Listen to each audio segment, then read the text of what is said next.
नमस्कार दोस्तों।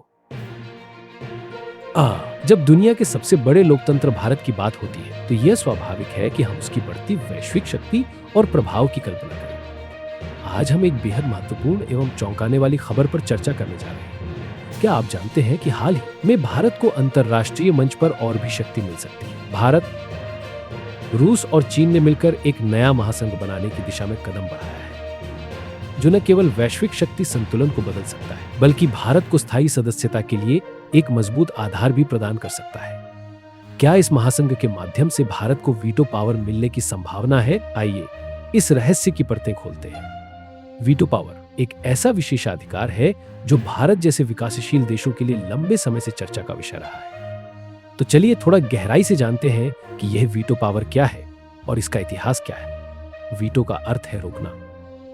जब किसी अंतर्राष्ट्रीय निर्णय को रोकना होता है तो केवल एक सदस्य देश की अनुमति से यह संभव है। आज तक यह विशेषाधिकार केवल अमेरिका, रूस, चीन, फ्रांस और ब्रिटेन के पास है। ये देश अपने अपने हितों की रक्षा करते हैं और किसी भी प्रस्ताव को खारिज करने की शक्ति रखते हैं। भारत कई वर्षों से ऐसे वैश्विक मंच पर अपनी पहचान बनाने की कोशिश कर रहा है जहां उसे भी यह शक्ति मिले, लेकिन अमेरिका, इटली, जर्मनी और अन्य पश्चिमी देशों ने भारत के इस प्रयास का वेहेमेंट विरोध किया है। उनके लिए भारत का इस क्लब में शामिल होना चिंताजनक है, क्योंकि भारत की बढ़ती शक्ति उनके हितों को प्रभावित कर सकती है।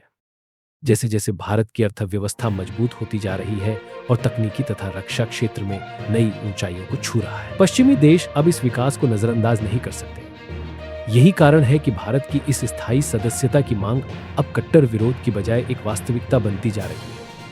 हाल के दिनों में भारत ने इस दिशा में कई महत्वपूर्ण कदम उठाए हैं। यह कहानी केवल राजनीतिक खेल की नहीं है, बल्कि यह एक राष्ट्र की आत्मनिर्भर, उसके अधिकारों की पहचान और वैश्विक मंच पर अपनी शक्ति को साबित करने की कहानी है। रूस और चीन के साथ भारत की बढ़ती सियासी नजदीकी ने वैश्विक फलक पर एक नया रुख अपनाया है।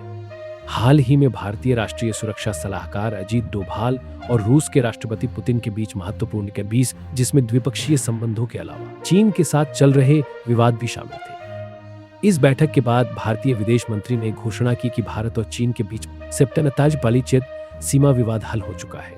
यह एक सकारात्मक संकेत था, जो न केवल भारत चीन संबंधों को सुधारने की दिशा में था, बल्कि इसका असर व्यापक वैश्विक राजनीति पर भी पड़ सकता है। इस बैठक के दौरान भारत के विदेश मंत्री ने स्पष्टता से कहा कि हम चीन के साथ अपने संबंधों को मजबूत बनाना चाहते हैं। साथ ही उन्होंने यह भी उल्लेख किया कि भारत की बढ़ती शक्ति को देखते हुए वैश्विक राजनीति के कई केंद्र बदलने की संभावना है। जब हमारे पास इतनी बड़ी जनसंख्या और तेजी से बढ़ती अर्थव्यवस्था, तो हमें वैश्विक राजनीतिक परिदृश्य में भी इस स्तर का स्थान पाने का हक है। भारत को अब और सतर्क रहना होगा, क्योंकि पश्चिमी देश इस विकास को नजरअंदाज नहीं कर सकते। अमेरिका, फ्रांस और ब्रिटेन जैसे देश अपने केंद्रीय प्रयोगों का संरक्षण करने के लिए किसी भी हद तक जा सकते हैं। इस बैठक के संदर्भ में अन्य देशों की प्रतिक्रियाएं भी आ रही हैं, जो इस बात को दर्शाती हैं कि विश्व समुदाय भारत के बढ़ते प्रभाव को लेकर कितनी चिंतित है। आसपास के वातावरण की चर्चा करते हुए यह देखने में आया है कि भारत के इस नए प्रयास के प्रति लोगों की प्रतिक्रिया भी बेताशा बढ़ रही है। लोग इस नए कौशल में, लोग इस नए गठबंधन को लेकर अपनी राय बना रहे हैं। क्या आपको लगता है कि इस नई राजनीतिक गठबंधन का फायदा उठाएगा? क्या यह भारत को न केवल वीटो पावर बल्कि एक शक्ति के रूप में स्थापित करने का मौका देगा? अगर आपको यह विषय रोचक लग रहा है तो कृपया इस वीडियो को लाइक करें, हमारे चैनल को सब्सक्राइब करें और हमें बताएं कि आपके विचार इस विषय पर क्या है। क्या आपको लगता है कि भारत को वीटो पावर मिलनी चाहिए? हम आपके सुझावों और विचारों का स्वागत करते हैं। यह महत्वपूर्ण है कि हम सभी मिलकर इस विषय पर चर्चा करें। इस मामले में कई सवाल अभी भी अनुत्तरित हैं।